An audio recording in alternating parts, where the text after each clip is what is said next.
What if I told you the most common explanation for why prices move is a complete falsehood? That popular belief that prices rise when buyers outnumber sellers? It's fundamentally incorrect.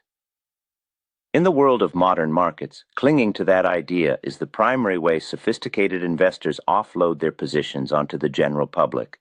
Today I'm going to reveal how price truly functions, using the principles of supply, demand, order books, and Wyckoff logic in a way that will permanently change how you see the market. Welcome back.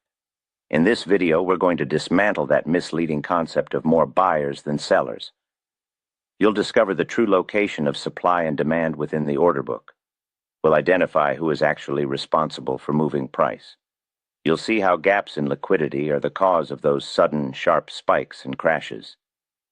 And we will explore how Wyckoff's analysis of volume versus price allows you to interpret the ongoing conflict between institutional players and retail traders.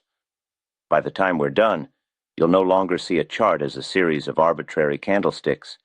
You'll see it as a battlefield between aggressive and passive capital. Let's start by correcting the single biggest misconception.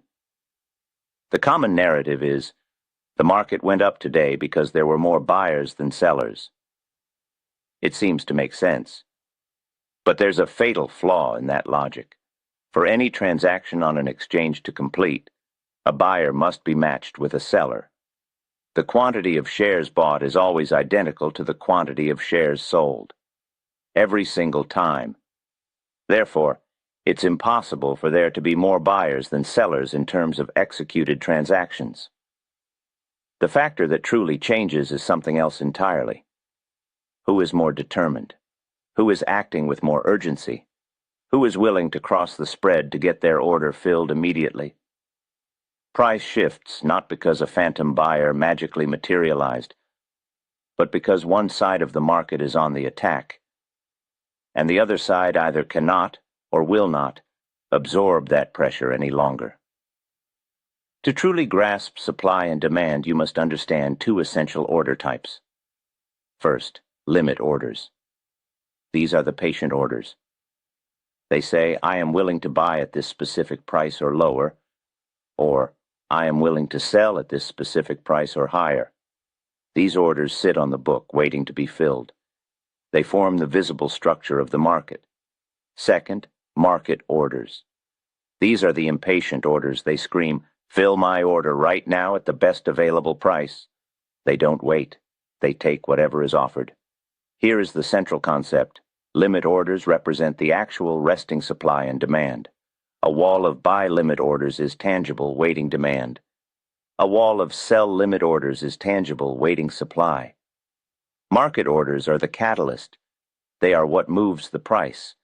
They achieve this by consuming the opposing limit orders, pushing the price up or down in the process. So, in Wyckoff's framework, supply and demand exist in the limit order book. Price action is the result of market orders colliding with that supply and demand. If you want to understand the true psychology of speculation, you must read the one book that defines the game.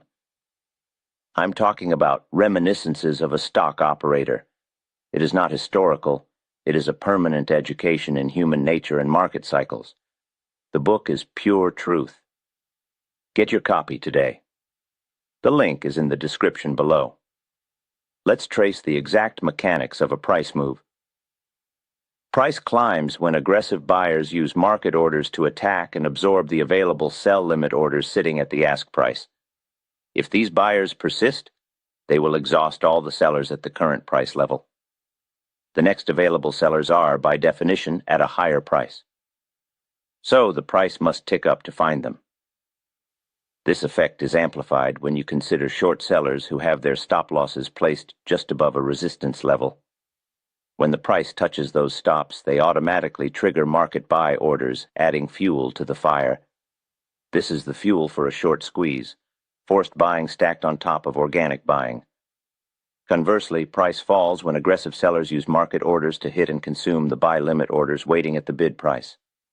As soon as those bids are filled, the next willing buyers are at a lower price, so the price drops. For traders who are long, their stop losses are triggered, which become market sell orders. and this can create a cascade of liquidations. The summary is straightforward. Aggressive market buys that lift the offers create upward moves. Aggressive market sells that hit the bids create downward moves. It's not about more buyers. It's about more aggressive buyers versus more aggressive sellers. A powerful price move doesn't always signal overwhelming strength from one side. Often it's a sign of a complete vacuum on the other. Think of it this way. If today there are 10 vendors selling apples for $1 and tomorrow 9 of them simply pack up and leave, the price of apples will skyrocket. You don't need a massive surge in new customers. The simple absence of supply is enough to cause the price to jump with just a few buyers. The market operates on the same principle. If large sellers suddenly pull their sell limit orders, the ask side of the order book becomes very thin. In this environment, even a small number of market buys can send the price soaring. Likewise, if large buyers cancel their bids, the bid side thins out, and even moderate selling can trigger a sharp decline. This phenomenon is known as a liquidity gap. Price leaps or plummets not because everyone has suddenly become wildly bullish or bearish, but because there is simply no one there to oppose the move. Wyckoff referred to these as conditions of no supply or no demand, which are critical for identifying where a trend might accelerate or reverse. Now let's integrate Wyckoff's most powerful tool, the relationship between volume and price. See it as a simple equation. Volume represents effort. The resulting price movement represents the result. You don't need to know who is doing the buying or selling. You only need to compare the effort to the result. Here are the key patterns. 1. High volume with minimal price change. This is immense effort producing a tiny result. It means one side is aggressively attacking, but the other side is successfully absorbing all of that pressure. For instance, you see a huge spike in buying volume at a resistance level, but the price fails to break through and closes poorly. This signals that strong hidden sellers are absorbing the demand. 2. High volume with a large price change. This is huge effort creating a huge result. The dominant side is clearly in control. This can either signal a powerful, healthy breakout or a final, climactic push at the end of a trend. The market context is what helps you decide if it's a sign of continuation or exhaustion. 3. Low volume with a large price change. This is a small effort that produces a big result. This tells you that the opposing side has all but disappeared. This is your liquidity gap in action. It can indicate a healthy trend continuation or a manipulated move in an illiquid market. So for every candle, every price bar, you should ask yourself, given the amount of effort shown in the volume, is the result seen in the price action strong, weak, or suspicious? This is the essence of reading the market battle through Wyckoff's eyes. All of these micromechanics, limit orders, market orders, liquidity, and volume, are pieces of Wyckoff's larger puzzle. Phase 1. Accumulation. This is where informed capital systematically absorbs shares from uninformed participants within a trading range. You might see large volume on down moves, yet the price refuses to make new lows. This is the absorption of supply. Phase 2. Markup. Demand is now in full control. Pullbacks are brief and occur on light volume, while breakouts have strong follow-through. Phase 3. Distribution. Smart money begins to sell their holdings to an enthusiastic public near the market top. You might see powerful up bars on high volume that fail to produce any further upward movement. This is supply overwhelming demand. Phase 4. Markdown. Supply is now dominant. Rallies are feeble and occur on low volume before the price continues its descent. Your objective as a trader isn't to perfectly predict the future. It's to accurately read the present. Who is accumulating? Who is distributing? Is the market currently in a phase of absorption or is it being dumped? Let's conclude with a quick checklist you can apply every time you analyze a chart. The next time you look at price, 1. Stop thinking more buyers. Start asking, who is displaying more aggression right now? 2. Frame the market in terms of orders. Limit orders are the resting supply and demand. Market orders are the force that moves price.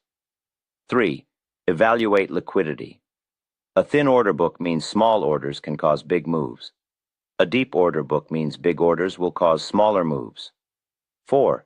Analyze effort versus result. High volume with a small move suggests absorption by a strong hidden player. High volume with a big move signals dominance or a climax.